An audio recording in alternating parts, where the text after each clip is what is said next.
I got a big trowel and a little trowel, but you don't need to have two trowels. You can have a trowel in the hook or a trowel in the 6 inch. This is a 250 millimeter trowel. This is a 300 millimeter trowel. A little bit bigger in size, but that's what I use, right? Now, when I get the compound that I mixed up, first of all, you gotta figure out your angle. You gotta figure out which side works best for you. See, I like to go this way. I can't go that way. It just doesn't work. So every time I'm swiping, I'm going this way. With something like this, you wanna start from the top, okay? Because I know that it's gonna be hard for me to go like that, I'm gonna start right in the middle here, right? When I get the compound, I'm gonna put it on there like that.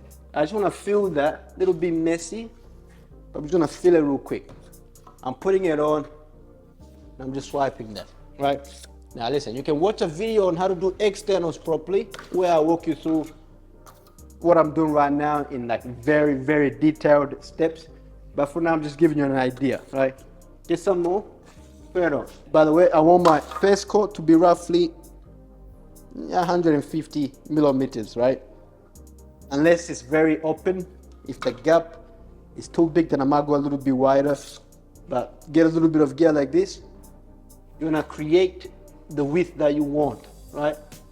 I want it about right there. This is the width I want there. But I'm gonna get some mud like that, and I wanna put pressure on the top. See how it's creating a nice, beautiful line. Put pressure on top, and you go. Okay, that looks like this now. Put it on. When you're happy, get the line, and you put pressure on top, and you go. But right here, I need a little bit more gear.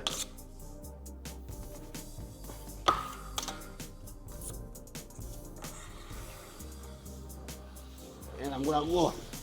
First coat tends to be a little bit messy, okay? A little bit messy, but it's okay. And I don't like to play with that too much. I'm gonna leave it there. No scratches, nothing weed on it. I'm happy, right? I'm gonna come down here, and with the bottom, you put the mud on. Same as the top, get a little bit of gear, and you work it. Put it on, you work it, right? When you get to something like this where it's a round turn, make sure it's filled first. Get some from this way, make sure it's filled. Now this is important, right? If you try to go and you're trying to force that gear, it's gonna drop, it's gonna get messy, it's gonna get dirty.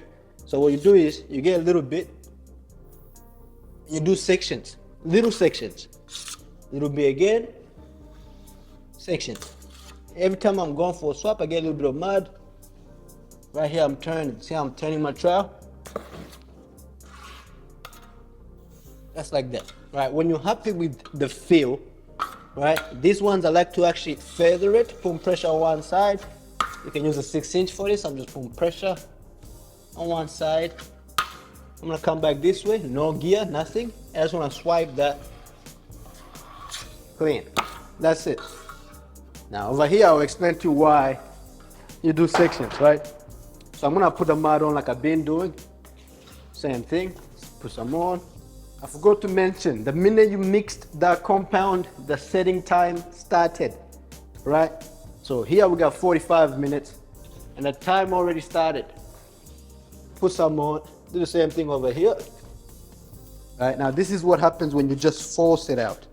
Because this little section is small, so it might not work, but I'll show you. You get the gear like I was showing you, and you're trying to go. It's a little section, so it won't work. But usually when you force it, the gear starts to drop, especially if the compound is running, and that's a problem. Actually, I might be able to show you. Look at it. So if I go and I keep going, you can see that the compound on this side is starting to wanting to fall. And if I keep forcing that, that is going to fall. But it's not going to fall on the ground. It's going to fall along your wall, and you're going to have a big, ugly looking thing on your wall. And that's bad. It's not bad, but it doesn't look good. Right? So you do sections. When it starts to wanting to drop, you get some more. Do sections. See right there? This is what I'm talking about when you force it too hard. But right here, I'm gonna get some gear. Instead of going like that, I'm gonna start from this way, a little bit of gear. Start from where I left off. I'm gonna come this way. It's much easier for me to turn like that, going that way. When I'm happy with that, I'm gonna finish it off by going one swipe, Just like that, easy. I can touch up that little thing there, but I don't think it's a problem. All right, when I finish doing that, I'm gonna come up to the top up here, get some mud where I left off, do the exact same thing. All right, get a little bit of gear and get that turn. Put pressure on the top. Because we're gonna start in the middle of the tool, you wanna be careful how you do that. Here we have no choice because this is the finish round, right? I'm gonna get a little bit of compound. I wanna make sure that is filled. All right, when I'm happy with that, I wanna put it on and go as fast as I can. I don't wanna be there for too long. It looks something like this. I'm gonna go straight away. You know what I mean? You don't wanna create some funny stuff on the bottom there. But because I got that little line there, I have to go over that again. I'm gonna do it again. So you wanna just, it's like you wanna just go straight away. I'm leaving that like that. And if you come look at this here, that's nicely filled. We just gotta scrape that real quick. And next time we come back, we're not gonna start there. We're gonna start from another angle and make sure that little bit there is filled, right? But all around is done. Now we're gonna get the inside. Now with the inside, I'm gonna change tactics here. I'm not gonna use a trowel. I'm gonna get a 4-inch, I'm gonna get a 6-inch or anything that is wide enough to cover that. You don't wanna start on the bottom, you wanna start with the top, because if you're working and you drop stuff on the bottom, there's nothing on there. But if you already done that and you drop stuff on it, you can see how that's a problem, right? When I'm filling, I'm making sure that my 6-inch is on the lip of the tailway bead right there, not inside the bead, but on top of that little lip there. That way it's filled. Yeah, you notice I dropped some stuff there because I started with the top, but because we're about to do the bottom right now, that was never a big deal. Same exact thing. I'm gonna put the gear on there, putting pressure on the external while I swipe. Otherwise, you're gonna get this other side messy. You're gonna get a little bit like this. Make sure I'm filled all the way on the bottom. A little bit messy there, but it's okay. Same thing there. Put pressure on the tailway bead while I swipe, doing sections. Nothing fancy. Just like that. Now that's filled. We're gonna leave that for now. We're gonna come to this berm right here. I'm gonna explain to you the actual steps. So I put my mud on there like that. I just made a little mistake on the bottom there, but no big deal. I'm not flush. I'm just a little bit on an angle. You know what I'm saying? Again, put some on there. I'm putting pressure on the external bead. I'm not touching the other bead. I want to keep that middle overfilled. Just like that. You know what I mean? Now with the tailway, like I said, there's a little lip right there. Right? This is what it looks like when you're not on the lip, right? Let's say I filled this right here and I filled it right. If I don't go on the lip and I'm on the tailway bead itself, that's what happens. That's a problem because you're not supposed to see the plastic. It's supposed to be filled. But if I do the same thing, then I go on the little lip. Hang on, give me a second. I gotta fill it first. And I go to swipe. When I'm on the lip, it's filled. Right? So make sure you're on your lip every time. Here we're gonna just fill that, get a little bit of gear, doing sections so it doesn't get too messy. That corner there. Just like that. Now that we overfilled, we want to clean it up.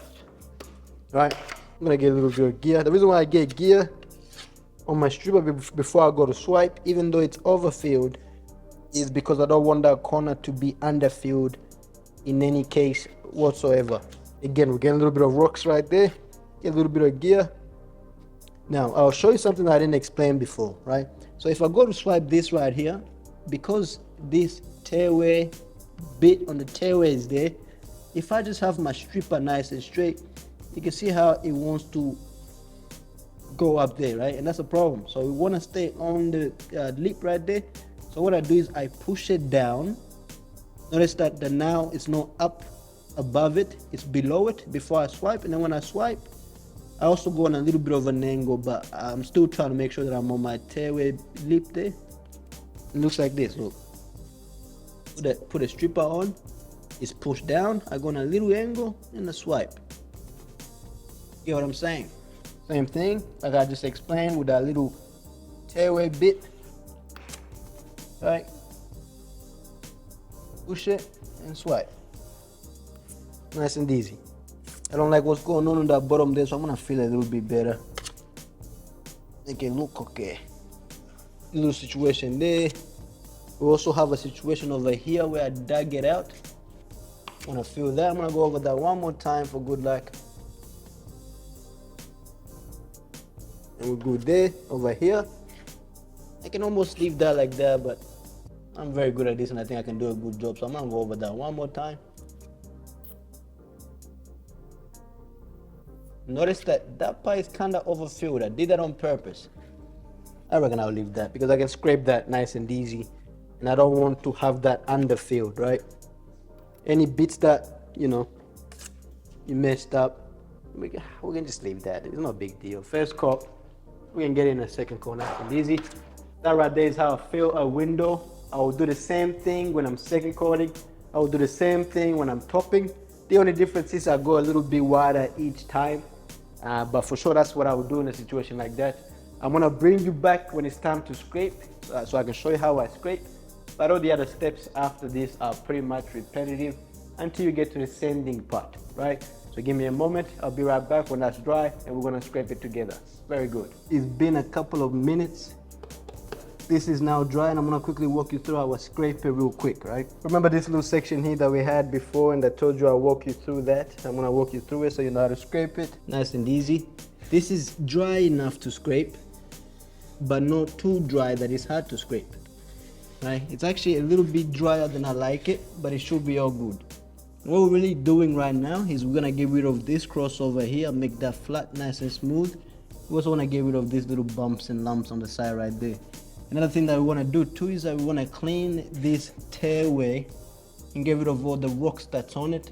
Make sure that the window is okay too, you know what I'm saying? In the corners, we wanna create a nice, sharp 90-degree angle, fantastic. We'll go through that as well. On the sides, we want to get rid of all these bits and pieces that are, the imperfections that we don't want. And literally scraping external or scraping anything, what you're trying to do is trying to flatten it out. If we don't scrape this right, everything that we're seeing is going to come through our second coat, it's going to come through our top, it's going to come through when we sand, and it's going to come through once you paint it. So make sure the scraping is nice and smooth before you go for your next coat. So this is what I do and this is how I do it. With my 4-inch, literally scraping, right? When it's nice and flat. Once I do that, I actually like to go over that again. With these little guys right here on the side, I'm gonna hold my stripper like this, go on an angle, and get rid of them as well. This is base compound, quick set, and once it starts setting, it sets into a rock. So everything now is forming back into a rock, so we have to scrape it when it's almost dry, but not too dry. I'm gonna get rid of the stuff on the angle there on my tailway bead, just like that. Okay, I'm also gonna scrape the tailway itself, right?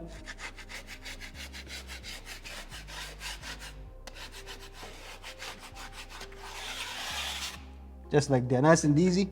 Okay, and this is what it looks like in the corner. Right, want to make sure it's smooth first of all. Use the palm of your hand to feel to see how flat you are.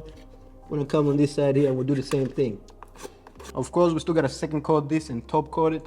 So it's still a little bit underfilled, but that's only because it's our first coat. Now when we come to this side here, I'm gonna go on the bottom, do the exact same thing. So now we got that there. I'm gonna start cleaning out that corner there. Get what I'm saying? Very good. Of course, I'm gonna scrape it properly, but I wanna quickly walk you through this bottom here. You gotta be careful with these sort of dags right there. If I force that off, it's gonna chip. So I wanna be gentle. Start slow. Now we're gonna really scrape it. I'm gonna switch it, go on the side like this.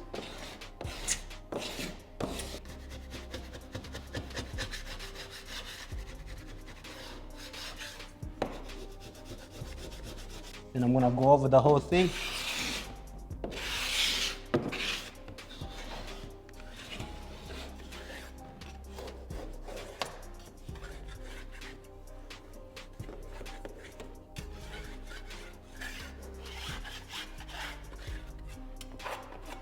Yeah. So that was the basic way to scrape this. That's how I would scrape a window like this.